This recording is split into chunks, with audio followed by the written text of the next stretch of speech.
All I hear is talking, I don't sweat that. If they don't trust me either, I respect that. But she be down the ride, oh, I bet that. Ooh. Good morning, good afternoon, good evening. My name is J.H. How you doing, Postal family? Is everybody good?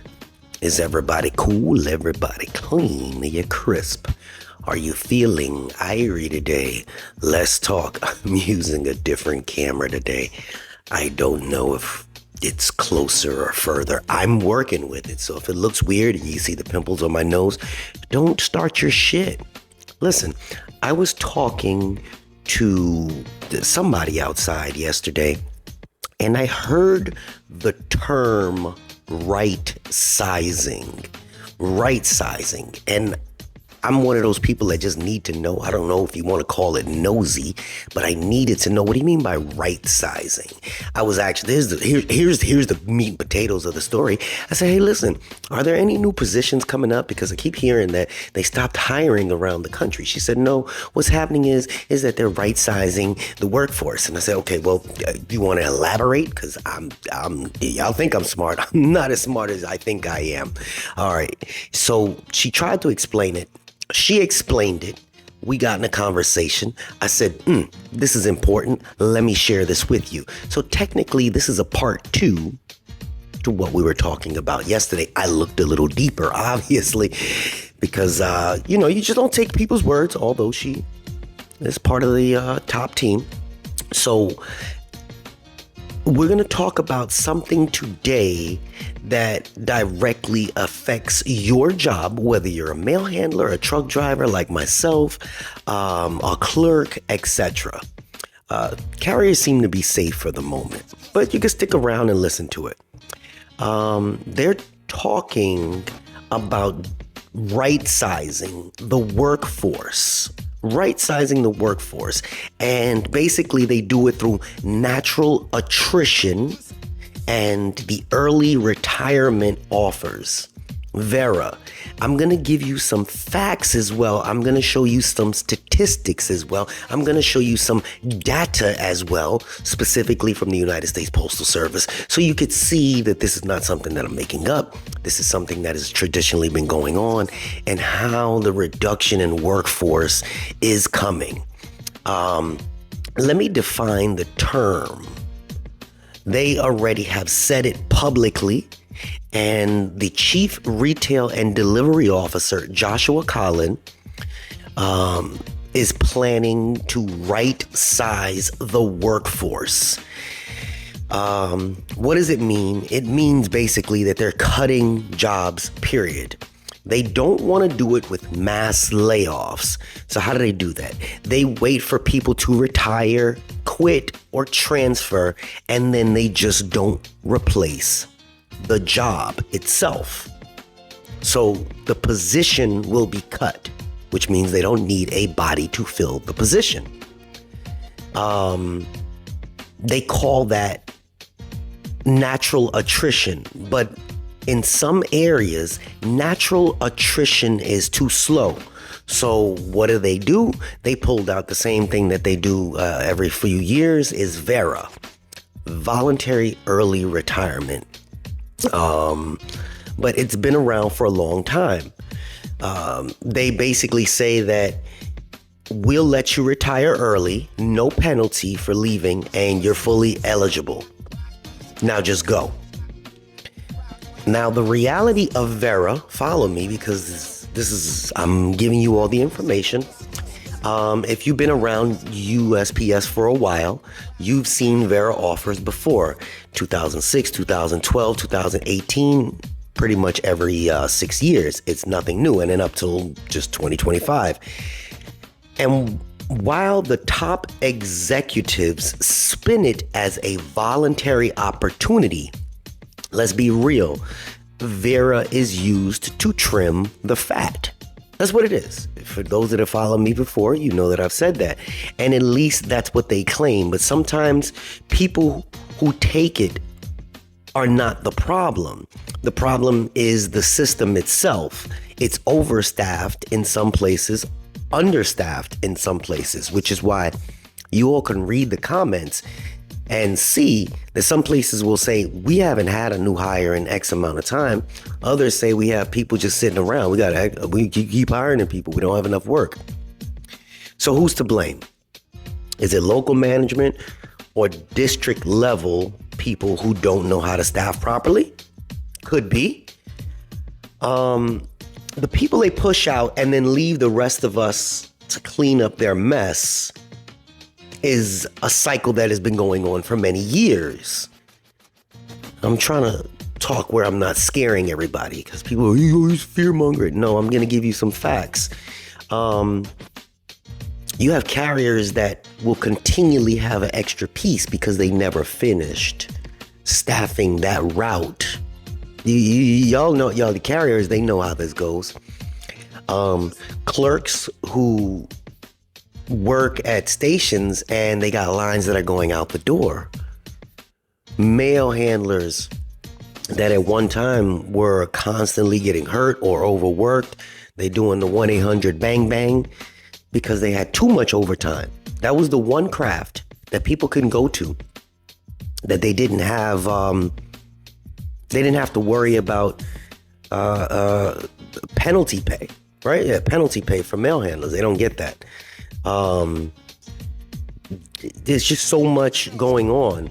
Now, we're going to talk about numbers, and it's USPS's own annual report, and I'm probably going to try to put it up here, and I'm pointing so that I know where to put the actual picture. See, that's how we do it behind the scenes. In 1999, USPS had about 900,000 employees, career and non-career. By 2009, that dropped down to about 663,000. That's a cut of nearly 250,000 jobs in a decade. By 2020, it dipped just again to about 630,000. And today we're sitting about 635,000. But the non-career numbers have gone up and the career numbers are down. They're trying to balance it out. I don't know why. They've been shrinking this workforce for decades, and they're about to accelerate that again. That is what rightsizing is. The people that are getting hit the hardest are the mail handlers, the clerks, the drivers.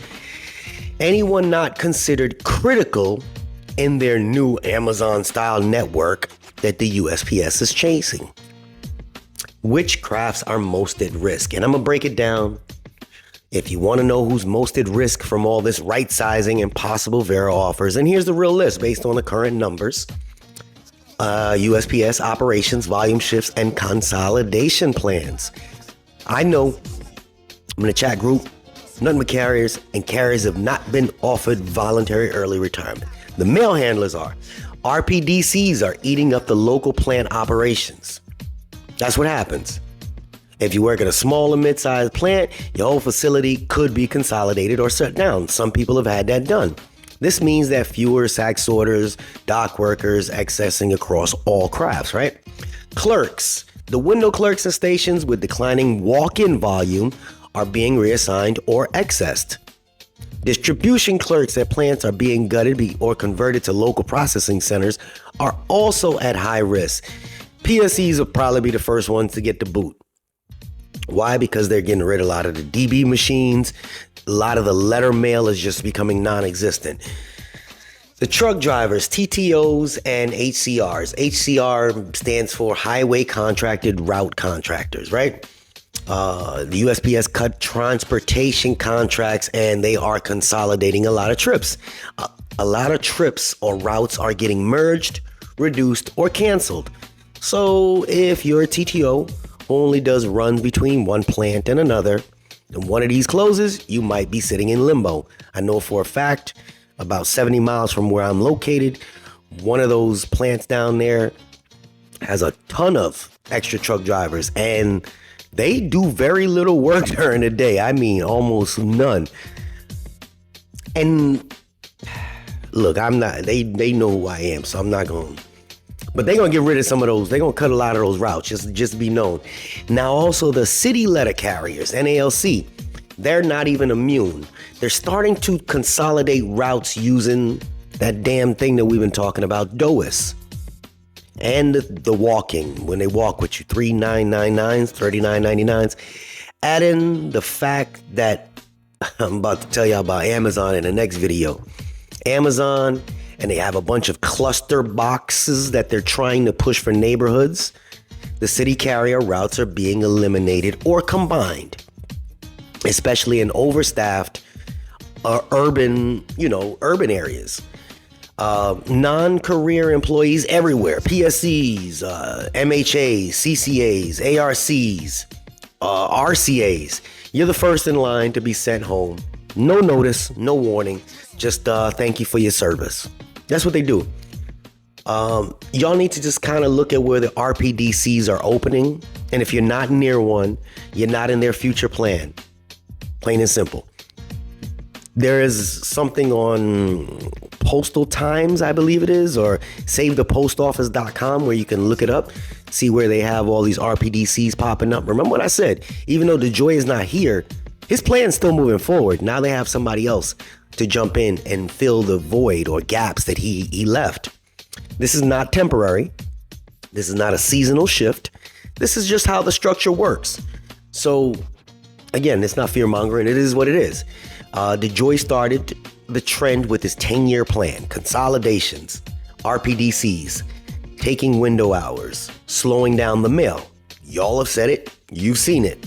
Now, Mr. Steiner is coming in, and he's all about metrics, which we spoke about, automation and labor cost cuts.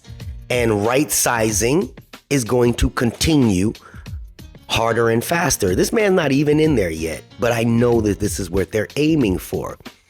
If you go on the careers website and just look for jobs, there's virtually no clerk jobs. There's no mail handlers have their own section.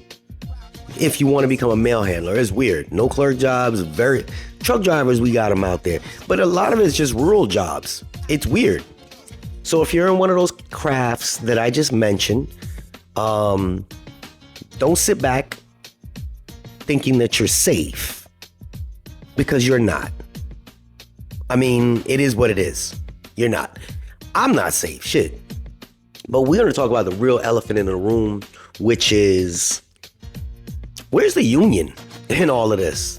APWU, NALC, National, they got too many damn letters, Mailhandlers Union. The cuts are happening now. They know what's going on. And with the APWU, they're talking about stop the clock, right? Yeah, okay. That's stop the clock garbage on contract talks. It has nothing to do with VERA and attrition. The management decisions are happening today outside of this bargaining process. And the unions need to speak up now. They need to tell people what's going on. You don't need to put people in a frenzy. I know that's kind of what they think. They say, if we tell people what's going on, they're going to be in a frenzy. No, when you tell people what's going on, you give people the opportunity to make life decisions for themselves. That's kind of what happens. Some of the local leaders need to pretty much stop posting birthday flyers and who's coming to the union meeting and start investing in some actual Zoom so that people and invest in some younger people. Really, go to a union meeting, it sounds like a drag show. Some of y'all got some, I'm just drifting off the topic. That's what I do. Some of y'all presidents will talk slow and then they say, okay, we're gonna get to the minutes. We're gonna read the minutes. All right, so we have $397. We have 30. They don't want to hear that shit. That's why they don't come. Get somebody with some pep in their voice. Make it more engaging. Make people want to come. Y'all are. Let me be clear. VERA is here. It is happening still. Right sizing is happening still. And the most vulnerable crafts already in the crosshairs. Notice I never say maintenance. Some of y'all better step in, better find some maintenance jobs. Serious. Start preparing, start organizing, get informed, talk to your coworkers. Don't let them silence you or, keep you ignorant to what's going on. If you want to know what's going on, the information is like readily available. I just dig it all up and then put it together. But the information that I share is readily available. You can talk to a lot of people. When I was speaking to the postmaster the other day, he said, yes, they want to take away our maintenance person to do the lawns or something like that and send it to an outside contractor. Now, obviously, the union is fighting back. There's so much going on. So much going on that's literally right there at your fingertips. Some of you don't have the people to talk to, so I get it.